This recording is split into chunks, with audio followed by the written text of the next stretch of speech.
తెలుగు హీరోలు ఇప్పుడు జస్ట్ హీరోలు కాదు, పాన్ ఇండియా వైడ్ గా కలెక్షన్లు కురిపించే మోస్ట్ వాంటెడ్ స్టార్స్. అందుకే వీళ్ళ మీద ఎంత బడ్జెట్ పెట్టైనా సినిమాలు తీయడానికి రెడీ అవుతున్నారు మేకర్స్.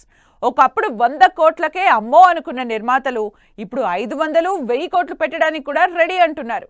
మరి ఈ సంవత్సరం మన తెలుగు స్టార్ హీరోల చేతిలో ఎన్ని వేల కోట్ల బడ్జెట్ ఉంది? హైయెస్ట్ బడ్జెట్ ఉన్నది ఏ స్టార్ మీద? పాన్ ఇండియా ట్యాగ్ తగిలించుకున్న తర్వాత స్టార్ హీరోల మీద 100 కోట్లు బడ్జెట్ పెట్టడానికి రెడీ అంటున్నారు నిర్మాతలు. అందుకే 100 కోట్ల బడ్జెట్ తో గ్రాండ్ గా సినిమాలు తెరకెక్కుతున్నాయి. నిజానికి ఈ సంవత్సరం రాబోయే పెద్ద సినిమాల మీద దాదాపు 2000 కోట్ల బడ్జెట్ ఉంది. వాటిలో పవన్ కళ్యాణ్ సినిమాలు కూడా భారీ బడ్జెట్ తో గ్రాండ్ గా తెరకెక్కుతున్నాయి. ప్రస్తుతం పవన్ 2 సినిమాలు చేస్తున్నారు. వాటిలో హైయెస్ట్ బడ్జెట్ తో తెరకెక్కుతోంది హరిహర వీరమల్లు. దాదాపు 400 కోట్ల బడ్జెట్ తో పిరియాడిక్ ఫోక్ యాక్షన్ డ్రామాగా తెరకెక్కుతోంది.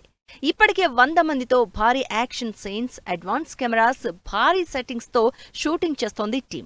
ఈ సినిమా మార్చి 28న గ్రాండ్ గా రిలీజ్ కాబోతోంది. పవన్ కళ్యాణ్ హరిహర వీరమల్లు మూవీతో పాటు ఈ సంవత్సరమే రిలీజ్ అవుతున్న ఓజీ కూడా భారీ బడ్జెట్ తో తెరకెక్కుతోంది.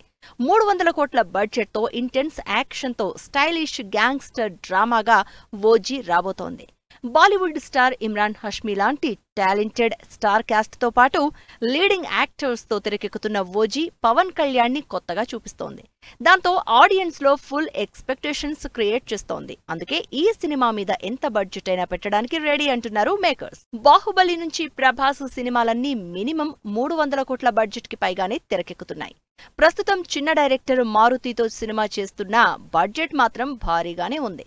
300 కోట్లకు పైనే బడ్జెట్ తో హారర్ ఎంటర్టైనర్ గా తెరకెక్కుతున్న రాజాసాబ్ లో ప్రభాస్ కంప్లీట్ డిఫరెంట్ లుక్ లో కనిపిస్తున్నారు. నిజానికి ఈ సినిమా యాక్షన్ మూవీ కాకపోవడంతో 300 కోట్లతో సరిపెడుతున్నారు మేకర్స్. పీపుల్ మీడియా ఫ్యాక్టరీ నిర్మాతలుగా హారర్ కామెడీ ఎంటర్టైనర్ గా తెరకెక్కుతున్న రాజాసాబ్ ప్రభాస్ ప్రస్తుతం చేస్తున్న భారీ సినిమాలన్నింటిలోకి సంథింగ్ డిఫరెంట్ గా, ఎటువంటి హంగులు లేకుండా సింపుల్ గా తెరకెక్కుతోంది. అయినా సరే మినిమం 300 కోట్ల బడ్జెట్ పెట్టేసింది టీం.